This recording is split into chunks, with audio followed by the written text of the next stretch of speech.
1957, no Porto, publicou cerca de 3 dezenas de livros para a infância e juventude, para além de poesia e de aforismos para adultos. Sobre prémios e nomeações, ganhou o Prémio Literário de Poesia Maria Amália Vaz de Carvalho em 1999. Em 2000 ganhou o primeiro prémio do concurso literário do Sindicato dos Professores de Nós. Professor coordenador da Escola Superior de Educação do Instituto Politécnico de Porto, é doutorado em literatura portuguesa do século XX, sendo membro de equipas de investigação académica em Portugal e em Espanha. Caminha também é um lugar significativo para mim por outras razões, não é? Primeiro porque é o lugar de uma grande figura da cultura e da arte portuguesa do século XX, que foi António Pedro, que eu muito admiro, não só pela sua escrita, mas também pelo seu trabalho como artista plástico e pelo seu trabalho como grande animador teatral e fundador do Teatro Experimental do Porto, que foi, estamos a celebrar os 40 anos de 25 de Abril, foi também um dos lugares de resistência ao fascismo na cidade do Porto, juntamente com outros, antes de 25 de Abril de 1974, juntamente com o Cineclube do Porto, com a Unicep, com a Associação dos Jornalistas e Homens de Letras do Porto, etc. Finalmente, é também ainda um concelho que eu trago no coração por causa da sua freguesia de Vilar de Mouros. Mas eu estou aqui para falar um pouco também para falar de um pequeno livro que editei recentemente, que até certo ponto é um livro de memórias, não é? Aliás, o seu título é precisamente Lembro-me. Escrevi-o, em primeiro lugar, a pensar nos meus alunos. Não estranhem que ele esteja construído também de uma maneira muito particular. Ele está estruturado em pequenos parágrafos que começam invariavelmente pela expressão lembro-me. Lembro-me bem do Portugal de antes da Revolução de Abril. Lembro-me de que não havia passe social e se percorriam grandes distâncias a pé para ir trabalhar ou estudar, porque o dinheiro não chegava para custear os transportes. Lembro-me de não haver todos os hospitais que existem hoje, os centros de saúde que existem hoje. Lembro-me de não haver médico de família. Lembro-me dos bairros de lata entre Matosinhos e o Porto, ali junto à estrada da Circunvalação. E lembro-me de os ver também à entrada de Lisboa. Lembro-me das velhas ilhas, entre aspas, do Porto. Casinhas ao longo de um corredor com céu à vista. Rebentavam pelas costuras de gente pobre que apenas dispunha, por ilha, de um pequeno quarto de banho exterior para várias famílias. Lembro-me de haver fome e outras privações nos campos do Alentejo, em Trás-os-Montes e também nos subúrbios pobres das grandes cidades. Lembro-me de pessoas da minha família que tiveram de emigrar para a França. Lembro-me da carestia de vida e da falta de certos produtos alimentares entre finais dos anos 60 e princípios de 70. Lembro-me das pessoas que ganhavam a vida recolhendo jornais e papel velho para vender aos farrapeiros. Lembro-me de haver muitos pedintes idosos no Porto, alguns deles cegos, em lugares fixos ou não. Lembro-me de haver muitos analfabetos e de colegas que, terminada a 4ª classe, abandonavam a escola para irem trabalhar aos 10, aos 11, aos 12 anos. Lembro-me de crianças que brincavam descalças e rotas na minha rua. Lembro-me de haver muitos marçanos a trabalhar em mercearias, com 10, 11, 12 anos. Lembro-me de virem alguns à nossa casa trazer as compras de bicicleta. E também me lembro de muitos rapazinhos como esses a trabalhar nas obras, como serventes de trolha ou de pintor, e de rapariguinhas de 12 anos que vinham das aldeias trabalhar como criadas em certas casas da cidade. Lembro-me de os meus colegas apanharem um bolo na mão com a alemã por cada erro ortográfico no ditado. Lembro-me de cuspirmos nas mãos e de as abanarmos e pressionarmos contra os sovacos sempre que apanhávamos bolos.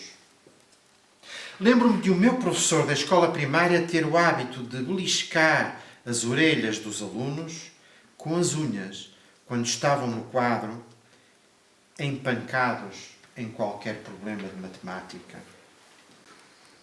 Lembro-me de ler e decorar o poema Os Passarinhos, de Afonso Lopes Vieira, que vinha no livro de língua portuguesa. Assistir da janela da minha casa à inauguração da Escola Primária da Fontinha, no Porto, com o Presidente da República, Américo Tomás, a cortar a fita e a passar por entre duas filas de meninos de bata com a bandeirinha nacional na mão. A primeira vez que cá estou, desde a última vez que cá estive. Isto só tem paralelo no Dr. Rui Machete agora. Enfim, lembro-me da voz fria, cortante e velha de Salazar. Lembro-me de ouvir rádio, muito. E lembro-me de nunca ter escutado certas canções que só haveria de conhecer após o 25 de abril de 1974, apesar de compostas e gravadas muitos anos antes. Lembro-me de o ouvir falar do perigo do comunismo e das forças subversivas. Lembro-me de a catequese na minha escola ser como que obrigatória para todos. E lembro-me do escândalo provocado por um jovem padre catequista que quis casar com a afilhada da catequista, também ela catequista, e que por isso fora forçado a abandonar o sacerdócio. Lembro-me de passar a olhar sempre para o lado em qualquer café ou encontro com amigos em local público. Lembro-me de falar muito baixo nesses momentos. Lembro-me de, em criança, ter ouvido na rádio a canção Angola é nossa. Angola é nossa. Logo após o início da guerra nesta colónia. Lembro-me de um primo que foi obrigado aos 22 anos a ir combater na guerra colonial em Angola e que, uma vez regressado, nunca mais foi o mesmo. Lembro-me de ouvir o nosso médico, que tinha vindo examinar-me a casa num dia em que estava de cama com gripe, a conversar a meia voz com a minha mãe sobre o absurdo da guerra colonial. Lembro-me da inauguração dos 2 primeiros troços da autoestrada número 1 entre Lisboa e Vila Franca de Xira e entre Porto e Carvalho. Lembro-me de ter sido obrigado a ingressar na Mocidade Portuguesa aos 11 anos, quando fui para o liceu, e de ter aulas fardado com um professor instrutor que passava a vida a gritar: "Calados, meninos!" De ser obrigado a cantar o hino da mocidade em todas as aulas de canto coral e de, com os meus colegas, subvertermos a letra, substituindo certas palavras por obscenidades quando cantávamos. Era a gente andar, esta mentira, andar nas aulas de geografia, não é? Com o professor de geografia, que era um dos professores mais antigos, aliás, do Liceu Alexandre Herculano, um dos mais conhecidos,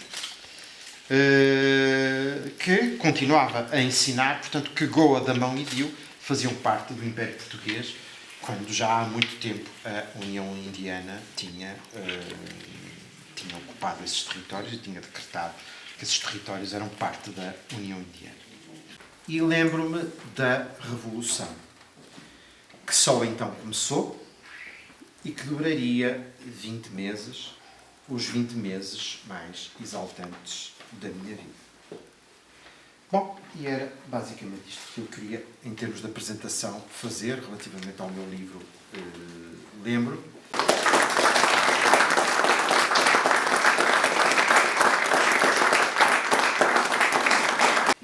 Eu gostava de agradecer, em primeiro lugar, as memórias foi muito interessante, precisamente porque eu também tinha 17 anos e estava no primeiro ano de História na Universidade do Porto, Faculdade de Letras, e portanto revi-me em tudo aquilo que disse. E acho que é muito importante esta memória que deixa aqui. Eu muitas vezes digo aos jovens que eles não têm a noção realmente, e tenho pena quando vejo hoje em dia, e sei que isto não é uma questão só nacional, é também mundial, mas tenho muita pena que hoje em dia os jovens se sintam tão defraudados. Nós soubemos realmente o que era a censura, o que era não poder falar, o que era não poder exprimir-se, o que era as coisas mais simples, desde fumar, lembro-me, a deturpação da história. Eu também me lembro dessa, no meu caso foi no Colégio das Freiras, em que realmente Goa, Damão e Dio era um território português, obviamente. Sente-se um vazio muito grande, a demagogia tornou-se a constante, as pessoas dizem uma frase e a memória é muito curta e cada vez mais curta, e as pessoas dizem hoje uma coisa e passado meia dúzia de meses estão a dizer exatamente o contrário, com a maior cara de pau, não há outra expressão para dizer isso. Porque é que Salgueiro Maia é um dos grandes heróis do 25 de Abril de 1974? Porque Salgueiro Maia representa aqui, já representava em 1974, 75, o que é o antipartidarismo.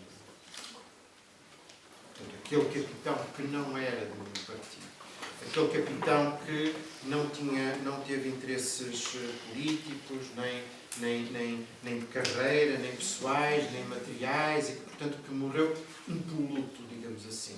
Os meus pais conheceram-se no tribunal, portanto, estão a ver, ambos presos políticos, e, portanto, para mim, o que era o regime era uma coisa muito evidente. Uma parte importante da minha família estava exilada, só conhecia muito tarde, depois do 25 de Abril, alguns.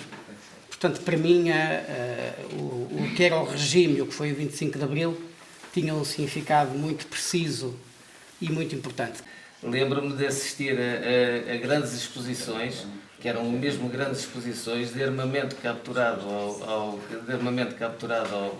naquela altura. Utilizava-se muito o termo dos turres, de todo o armamento capturado durante um percurso da Guerra Colonial, e que era provavelmente das exposições mais visitadas de Lourenço Marques, hoje Maputo. Lembro-me de ter colegas de raça negra, de me falarem que os irmãos estariam no mato e viviam debaixo de terra. Não fizemos ver aos nossos filhos, que são os políticos, provavelmente alguns daqueles putos, desculpem-me o termo, algum daqueles putos que estão lá na Assembleia, será que esses não tiveram, digamos, a educação 25 de Abril